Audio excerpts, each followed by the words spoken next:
구약성경 870페이지 시편 90편 1절로부터 2절 말씀입니다.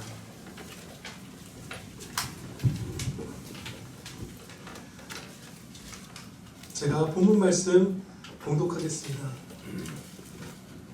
하나님의 사람 모세의 기도. 주여, 주는 대대에 우리의 거처가 되셨나이다. 산이 생기기 전, 땅과 세계도 주께서 조성하시기 전, 곧 영원부터 영원까지 주는 하나님이시니이다. 아멘. 본문 말씀 시편 90편 1절로부터 2절 말씀, 하나님은 영원하시다 라는 제목으로 선포하도록 하겠습니다. 하나님께서는 대대로 성도들의 거처가 되어주신다 라고 지금 말씀합니다. 우리가 이 당시 성도들처럼 광야에 살던 무슨 용인에 살던 서울에 살던 하나님께서 우리의 거처가 되어주신다 이렇게 말씀하신 것이에요. 제가 영혼의 거처가 되어주신다라고도 말씀드리지 않은 이유가 있을 만큼 우리의 영혼의 안식처가 되시는 것은 물론이거니와 육신에도 주님의 돌보심이 임합니다. 그래서 나라가 혼란스러워져도 집이 누추하여도 이 환란이 내 가정에 나 자신에게 막 닥쳐와도 우리는 하나님이 거처이시기 때문에 위로받을 기회가 열려있고 기뻐할 수 있는 기회가 반드시 열려있는 것이에요. 항상 열려있습니다. 이것이. 모세는 지금 광야에 거하는 백성들에게 위로의 말씀을 지금 선포한 것이에요. 하나님께서 모세를 통해서 위로하신 것이죠. 근데 이들의 상황이 어땠었나요? 이들의 안타까운 상황은 오늘 우리에게 큰 위로가 됩니다. 사실 이 부모 세대, 하나님께 원망하고 반역하여서 약속의 땅에 들어가지 못하리라는 명령 예언을 받았던 이 부모 세대, 다 광야에서 죽게 된 부모 세대가 있었고, 그들은 41년간 광야를 살면서 한 명씩 다 생을 마감해 나가는 상태였죠. 그런 그들에게 주신 말씀이고, 또 그들의 자녀들, 아직 그 반역했을 때 성인이 아니었던 어린 자녀들은 자라가면서 내 부모님들은 다, 내 신앙의 선배들, 내 삼촌은 그 적과 꿀이는 가나안 땅에 못 들어간다는 것을 알고 또 그들이 죽어가는 것을 보면서 그렇게 살았던 것이잖아요. 광야의 40년. 그 상태에 있는 성도들에게 주신 말씀이에요. 너희가 너희의 죄로 말미암아서 죄를 더해서 이 비참한 상황에 처했더라도 지금도 대대로 항상 하나님이 너희의 거처이시기 때문에 위로가 있고 기쁨이 있다. 그것을 말씀해 주신 것이에요. 그래서 저와 여러분이 아무리 영적 침체가 되어 있어도, 당장 어저께 너무 큰 죄를 지었어도, 오래도록 반역해 왔어도 상관없어요. 진짜 상관없어요. 하나님이 우리의 거처가 되어주셔서 위로받을 길이 있고 기뻐할 길이 있다는 말씀입니다. 오늘 말씀. 예. 왜 이것이 큰 위로일까요? 왜 하나님의 품을 찰 때 반드시 지금 우리가 다 은혜를 입게 될 것일까요? 도대체 무엇을 주실 것이기 때문에. 좋은 집이나 맛있는 음식 같은 것은 주실 수도 있고 그렇지 않으실 수도 있어요. 그렇죠? 하나님께 충성하는 자녀들, 그런 공동체, 그런 국가에 부유함을 하나님께서 항상 주셔왔지만, 또 개개인의 삶을 볼 때 그것은 절대적으로 적용해 주시는 법칙은 아니죠. 예외도 때로 있고, 예외적인 시기도 있고, 예외적인 삶, 전체 삶도 있습니다. 그렇죠? 바울 같은 분들은 뭐 이렇게 세상의 평탄함을 못 누리셨으니까요. 반드시 하나님께서 주시는 것이 있습니다. 우리의 거처신 하나님께서. 첫째로, 이제 첫째가 아니라 모든 공통이겠네요. 보이지 않는 소중한 것들은 다 주십니다. 진짜 귀한 것들이죠. 그게 눈에 보이는 것들 중에 좀 좋은 것들은 주실 가능성이 높지만 절대적이진 않아요. 그렇지만 보이지 않는 진짜 더 중요한 것들, 영혼의 삶을 크게 좌지우지하는 것들은 다 주세요. 첫째로 하나님을 내어주시기 때문에 하나님 품에 안긴 자녀에게는 늘 만족이 있고 위로가 있고 생명이 있습니다. 기쁨도 있어요. 하나님을 내어주세요. 하나님 품에 안긴 자녀에게. 이것을 우리에게 항상 갖도록 우리를 인도해 주시죠. 직장에서나 학교에서나 막 힘든 일을 갈 때 주님으로 정말 만족하는 그 순간이 오면 아마 대부분 그 시련을 좀 한 텀을 이렇게 마무리해 주실 거예요. 그렇죠? 주님으로 진짜 만족할 수 있는 그 사람 만들어 주려고 하시고 그 만족 실제로 주십니다. 둘째로 신의 성품을 주십니다.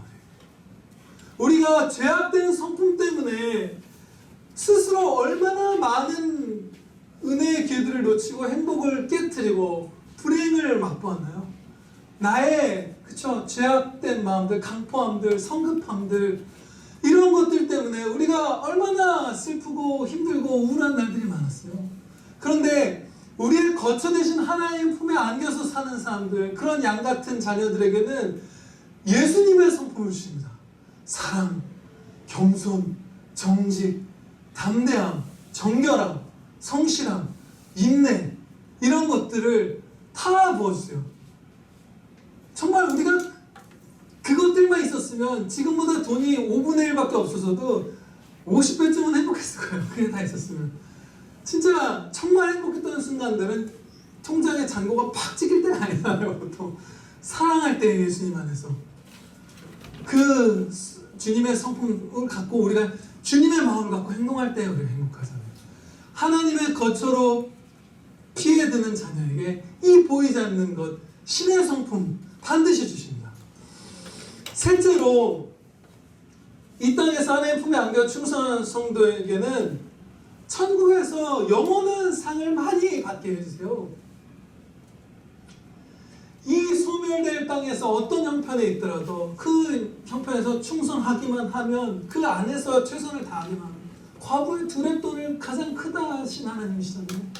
어떤 형편에 저와 여러분이 있든지 거기서 충성하기만 하면 영원한 상을 주십니다. 이 땅의 상은 다 썩어 없어질 것이잖아요. 다 무가치해질 것이잖아요. 칸 영화제에서 송강호 씨가 나무주연상을 탔다고 오늘 속보에 나오더라고요. 근데 그게 굉장히 한때 명예롭지만 바로 작년도 황금종려상을 어느 영화가 탄지 여러분 기억하시나요? 몰라요. 대부분 몰라요. 그리고 그 알던 영화인들도 매니아들도 몇 년이 지나면 있고 몇 년이 지나면 세상을 떠납니다. 티탄이라는 영화예요. 되게 기괴한 영화라고 하더라고요. 찾아봤는데 한국 최우수상을 탄 거죠. 몰라요. 이 땅의 상들, 이 땅의 보상들, 이 땅에 가치 있다고 하는 것들은 다 사라지죠. 다 아무것도 아니게 되죠. 그런데 영원히 썩지 않는 상, 예수님을 가까이서 섬기는 어떤 그런 종류의 상일 것으로 추정되는 그 영광의 상을 충성할 때마다 쌓아주십니다. 그 기회가 하나님이 거처시라는 것 안에 들어있는 것이에요. 그래서 우리가 기쁘고 위로가 어떤 형편에 있든지 광야에서 죽을 운명이어도 우리에게 그 기쁨과 위로가 넘치는데 이 영혼의 위로와 행복 말고 육신의 쉼도 이 하나님의 품을 찾는 자녀들에게 가장 유익한 만큼 주십니다. 근데 우리가 이런 질문이 생길 수 있죠. 여러분들 경건하게 많이 살아가실 때 여러분들 고생하신 적 있으시죠? 회사가 너무 바쁘고 막 집안일 막 바쁘고 부모님도 아프고 자녀도 아프고 막 그러면 정말로 경건하게 사는 성도도 이렇게 고생할 때가 있는데 육신의 쉼도 가장 유익하게 하나님 품을 찾는 자녀들이 주는 것이 맞습니까? 라는 의문이 우리에게 들 수 있어요. 그렇죠? 그런데 육신의 쉼도 가장 유익하게 베풀어 주십니다. 왜냐하면 하나님께서는 우리의 고통을 전혀 기뻐하지 않으시고 회복을 기뻐하시는 분이시기 때문에요. 고통은 진짜 기뻐하시는 분이 아닙니다. 회복을 위해서 기뻐하시지 않지만 고통을 주셔야만 하는 것이에요. 우리 회복을 위해서, 그 기뻐하신 회복을 위해서. 그리고 사랑도 완전하시고 능력도 무한하시고 지혜도 무한하신 분이기 때문에 최선으로 주실 수 있는 만큼 후하게 넘치게 쉼도 주십니다. 육신의 쉼도 분명히 주세요. 감당할 수 있는 만큼만 우리를 몰아가시고 그렇죠? 그리고 감당할 수 없을 때는 피할 길을 주셔서 육신의 쉼도 주십니다. 근데 이 쉼은 내가 내 싸움을 하는 게 아니라 하나님의 이름을 높이는 하나님의 전쟁을 할 때만 주십니다. 내가 나를 높여가는 이상 그 사람은 쉼 없이 가다가 육신이 다 망가질 수도 있어요. 하나님을 섬기는 자들에게는 가장 적절한 쉼을 주시고 또 견디는 것, 그 인내, 또 순교가 허락된 자에게는 틴데일 목사님처럼 추운 감옥에서 쇠약해져 가다가 순교하는 데까지도 그 영혼에게 그것이 합당하고 가장 유익하기 때문에 그것을 허락하실 것입니다. 최고의 쉼을 가장 적절하게 우리에게 주실 것이에요. 모세는 우리의 거처가 되어진 하나님께서 또한 영원하시다 라는 진리를 2절에서 선포했습니다. 이것은 우리의 위로와 기쁨의 활용점정과도 같은 것이에요. 하나님께서 영원하시기 때문에 정말로 우리가 기쁘고 정말로 위로가 장대한 것입니다. 어떤 상황에서도 우리가 일어날 수 있는 것, 솟구쳐 나를 수 있는 것은 하나님께서 영원하시기 때문이에요. 존재는 이 모든 존재하는 것들은 영원과 관련해서 세 가지로 분류가 됩니다. 첫째로 시작도 있고 종말도 있는 존재들이에요. 이것은 짐승들 같은 경우에 해당되죠. 물고기나 개나 이런 것들. 태어난 창조받은 시점이 있고 또 죽으면 소멸합니다. 땅으로 흙으로 흩어져 그냥 소멸해 버리는 것이죠.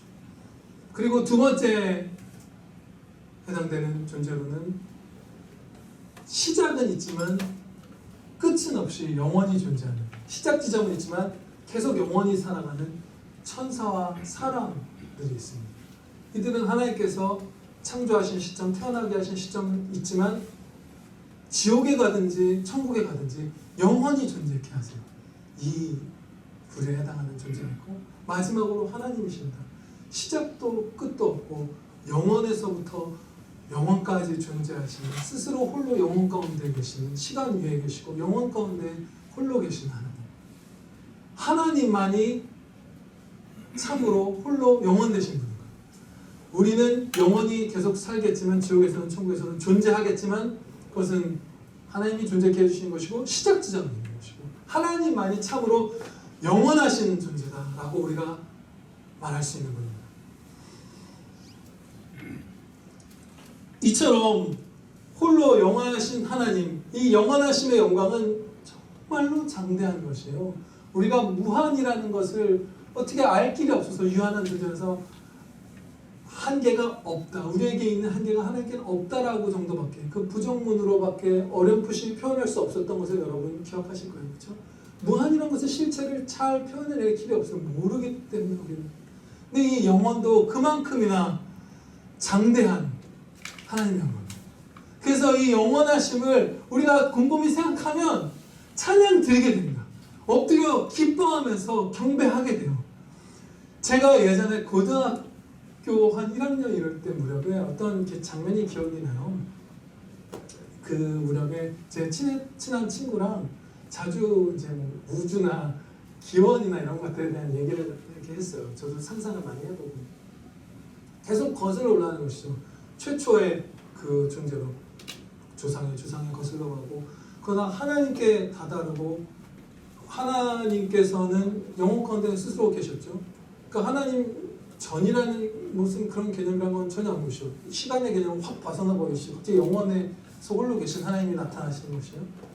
근데 그 당시에 제가 믿음이 없거나 혹은 연약했을 그때 그 거슬러 올라가서 영원하신 하나님 앞에 다다르면 그야말로 숨이 턱 막히는 것 같았어요. 이게 기쁜 의미로 숨이 막히는 게 아니라 진짜 갑갑해서 숨이 막힐 것 같고 짐이 되고 또 뭔가 두렵거나 뭔가 그 어찌할 바 모르는, 반응도 어찌할 바 모르겠는 그 상태, 진짜 짓눌리는 것 같은 그 상태에 있어서 어떻게 항상 마무리를 하냐면 여러 번 그 반복을 했는데 그 생각을 제 몸을 직접 이렇게 만져보면서 그래도 내가 존재하니까 다행이다, 좋다. 피했어요. 그래서 하나님의 영원하심을 이렇게 직면하는 것을 믿음이 없을 때라든지 혹은 처음 믿음이 영역했을 때 감당을 못하고 이렇게 피했던 거죠. 그런데 이제는 말씀 가운데서 분명히 예수님을 믿고 말씀 배우면서 알게 됐습니다.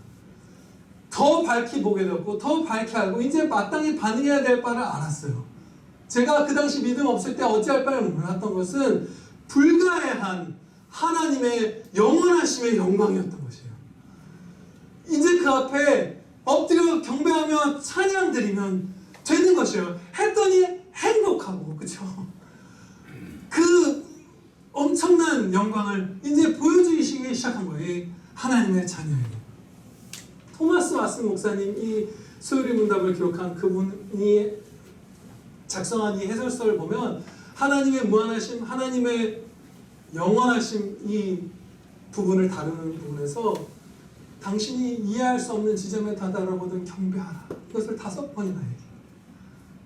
그것에 저도 도달했고 당연히 여러분들도 도달해 계시고 우리가 하나님의 영원하심을 이제 묵상하시면 분명히 경배, 찬양드리고 감탄하고 놀라고 기뻐하게 될 것입니다. 네, 마음껏 진짜 마음껏 누리시길 바라요. 이제 본문 말씀을 적용하도록 하겠습니다. 3가지로 적용할 텐데요. 첫째로 악인들이 받을 영원한 사망의 형벌을 우리가 생각해 보아야 합니다.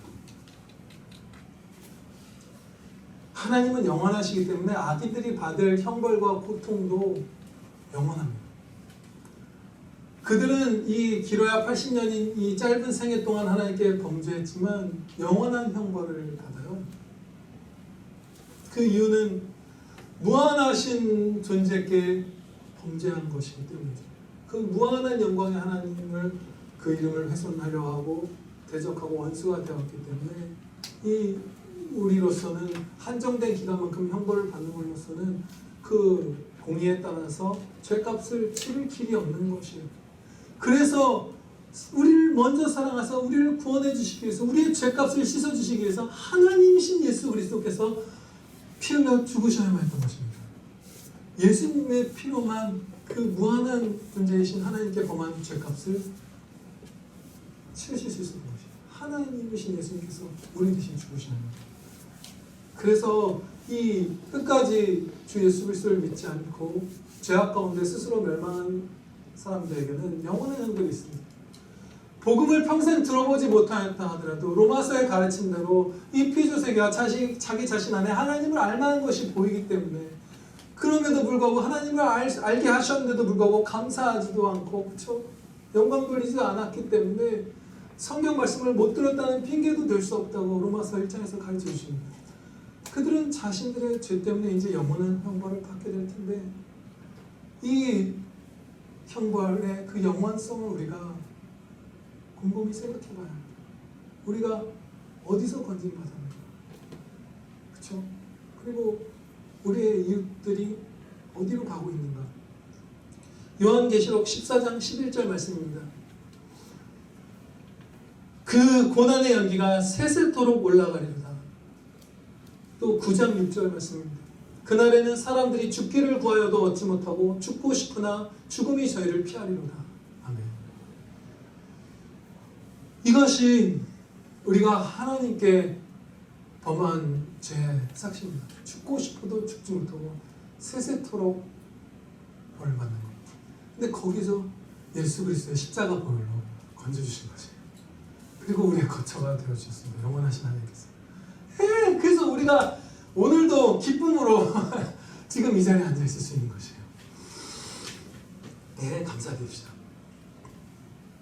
두 번째 적용입니다. 하나님의 자녀들에게 주시는 위로를 누립시다. 네, 우리는 죽어가고 있어요. 이 세상에서 위로라고 우리가 부르는 것들은 그것들도 다 사멸해 가고 있는 것들이죠. 제가 자주 보는 어떤 방송 중에 하나가 이제 일반인 가정에 이렇게 찾아가는 다큐멘터리 같은 프로그램이 있어요. 가면 나이든 할아버지 할머니 댁에 가면 그분들이 자기가 평생에 모은 수집품 같은 것들을 이렇게 자랑할 때가 많아요. 그것이 LP 레코드가 될 때도 있고 돌이 될 때도 있고 그죠? 우표, 무슨 자동차 뭐 여러 가지가 있겠죠. 그런데 젊었을 때는 희귀한 것 구하면 동호회로 모여서 막 수다 떨면서 그걸로 안주 삼아서 술 한잔도 하고 웃고 또 늘 먼지 닦고 해서 반짝반짝 잘 관리하고 꺼내보고 했지만 이제 그 오래간만에 특별한 일 카메라가 들어와서 비로소 그 애장품들 젊을 때 열정적으로 모았던 걸 꺼낼 때 보면 다 먼지 쌓이고 다 빛이 바래고 이제 그 동호회 같은 것들은 예전에 모였는데 안 모인 지 15년 됐어 다 이런 얘기 하시고 그러죠. 기쁨이라 여기고 낙이라 여겼던 것들 위로라 여겼던 것들 다 소멸해 가는 거죠. 정말 다 허망하게 우리가 쓰러져 가고 있잖아요. 그런데 소중히 여기는 사람들도 다 죽어가죠. 그런데 하나님의 자녀에게는 영원한 기쁨의 위로, 영원한 생명, 영원한 기쁨의 그 빛이 비추고 있습니다. 네, 모든 것이 사멸해갈 때 우리에게는 날로 알아갈수록 더 새롭고 먹어도 끝이 없고 더 밝히 우리를 채워가는 그 영원하신 하나님의 그 위로가 쏟아지고 있어요. 그래서 찬송가 중에 제가 찾아본 걸로는 세 곡을 작사한 목사님인데 헨리 라이트라는 목사님이 이렇게 시를 지은 것이 있습니다. 찬양시인데 변화와 썩음이 모든 곳에 보이지만 변치 않는 당신께서 나와 함께 머무시네. 아멘. 예, 할렐루야입니다. 그야말로 내 육신도 썩어가고 다 사멸해 가는데 영원하신 영원히 생명력으로 생명나무를 막 피어나게 하신 그 하나님께서 나와 함께 하신 거예요. 내가 그 안에 거처가 있고 하나님께서 나에게 거처를 함께 하시는 그 은혜가 있는 것이에요. 그래서 위로가 막 넘치는 것이에요. 영원하신 하나님께서 자녀들에게 이제 천국의 영원한 삶을 주시죠. 그 행복한 삶을 주시는데 혹시 우리가 10만 년쯤 거기서 산 다음에도 계속 영원히 거기서 살기를 바랄까요? 어쩌면 혹은 그때쯤 되면 이제는 존재를 소멸시켜 주셨으면 하는 그 권태 같은 거를 혹시 느끼진 않을까요? 너무 장구한 세월이니까 1000년이 가고 만년이 갈 때쯤 되면 혹은 10만 년, 100만 년이 되면 이제는 이 천국 생활도 즐겼다. 권태를 토로하면서 왜 안 그러겠죠? 우리가 소멸해달라고 할까요? 그렇지 않죠. 정반대예요. 우리는 점점 더 영혼을 사모하게 될 것입니다. 무한히 사랑스러우신 하나님을 알아가면 알아갈수록 영원하신 하나님이어서 너무 다행이다. 내가 이 천국의 영원한 삶을 받아서 정말 기쁘다, 정말 다행이다 라고 생각하면서 더 영혼을 사모하는 마음이 계속해서 커져갈 것이에요. 주님과 가까워질수록. 그래서 만약에 얘들아 이제 천국에서의 삶이 1000만 년 뒤에는 종료가 되고 너와 내가 작별하게 될 거야 라는 얘기를 천국에서 만약에 들으면 아마 남은 1000만 년 내내 우리 울지도 몰라요. 그렇죠? 그 하나님과 작별하는 것이 너무 싫어서 천국에서의 삶, 하나님과의 사랑이 완전해진 그 삶은 더 영혼을 사모하게 되는 그 삶일 것이고 그 영원하신 하나님 안에 지금도 우리가 안겨서 살 수 있는 이 땅에서의 삶이 있기 때문에 자녀들에게는 광야에 같은 삶 속에서도 광야에서 죽을 운명이어도 위로와 기쁨이 있습니다.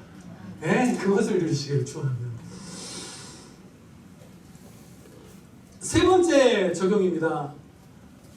하나님의 영원하심과 우리에게 주실 영원에 대해서 자주 깊이 묵상해야 합니다.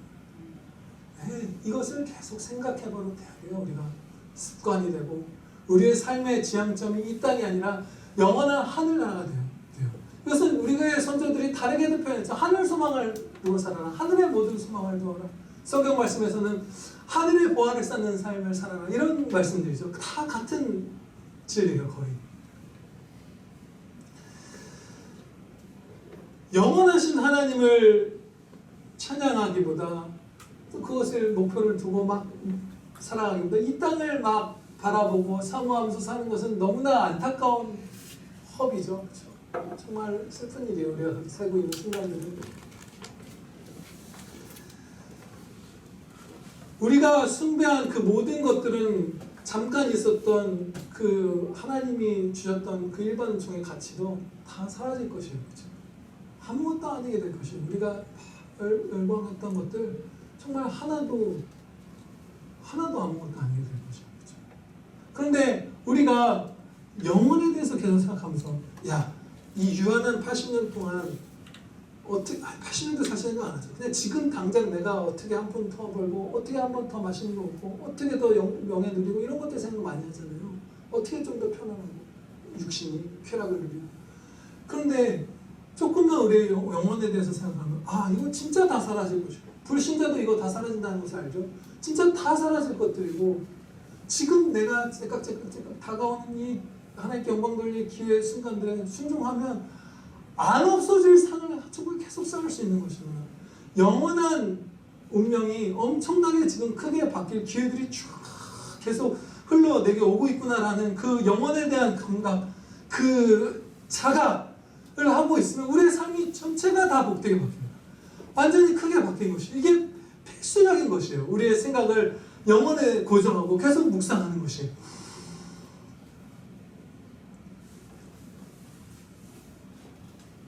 이 우리가 진정 가치 있는 삶, 진정 의미 있는 삶, 그 의미가 쇠하지 않는 삶, 영원하신 하나님을 찬양하는 삶이 바로 그것인데, 그래서 천국에 가서 가장 진짜 완전하게 성화를 이루고 그 가운데서도 성도들의 대표의 자리에 오를 24장로들이 찬양을 드리는 장면이 요한계시록 4장 10절에 기록되어 있는데, 그들이 무엇을 아주 우선적으로 찬양 드리냐면 이렇게 찬양 드립니다. 24장로들이 보좌에 앉으신 이 앞에 엎드려 세세토록 사시는 이에게 경배하고 자기의 멸관을 보좌 앞에 던집니다. 하나님의 영원하심을 찬양 드린 것이에요. 그야말로 영원하신 하나님이시기 때문에 이 하나님께 드리는 찬양은 영원토록 의미가 있잖아요. 정말 가장 복된 삶, 가장 의미 있는 삶, 전혀 허망함이 없는 삶, 늘 소망으로 충만한 삶. 네, 그것이 하나님을 바라고 영원에 생각하고 하나님께 찬양드리는 바로 그 삶이잖아요. 이러한 삶을 우리가 살려면 우리가 자꾸 이 유한한 세상에 대해서만 생각하고 눈을 드는 게 아니라 영원한 나라를 보아야 됩니다. 하나님의 영원하심도 생각해야 되고 우리에게 주신 영원한 그 천국에서의 삶, 혹은 아직 믿지 않는 분이라면 두 갈래 길, 영원한 지옥과 영원한 천국에 집중을 해야 우리가 이 죄악과 사망을 끊고 주님께로 점점 나아갈 수 있는 것이에요.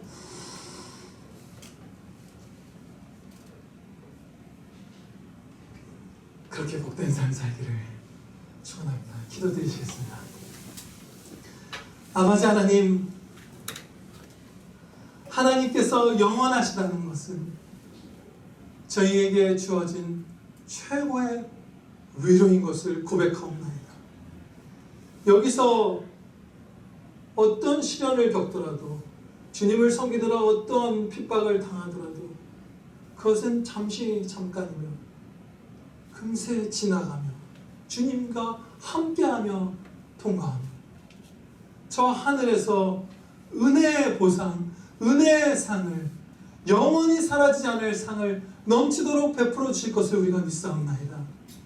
아버지 하나님, 이 땅에서 저희가 주님을 따르느라 받는 고난들, 그것이 얼마나 작은지, 아버지 하나님, 이 영원한 영광에 중한 것이 얼마나 큰지 저희가 절감하게 하여 주시옵소서.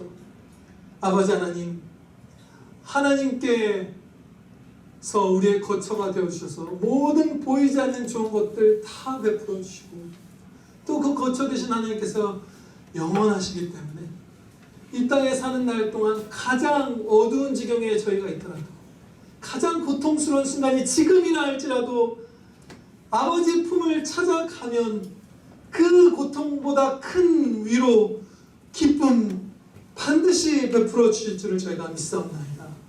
아버지, 제발 하나님을 믿지 않고, 제발 이 하나님 밖에서 하나님을 등지고 헤매는 그 슬픔, 그 안타까운 지경에 아무 형제도 남아있지 않게 하여 주시옵소서.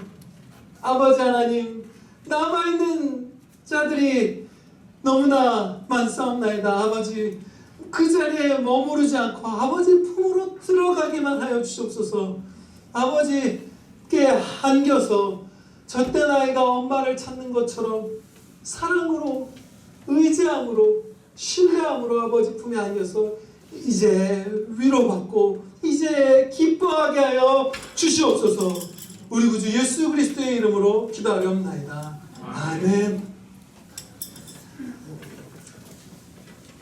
우리가 오늘도 그래도 자주 반복했지만 예수님께서 드리는 사문을 한번 묻고 답할까요?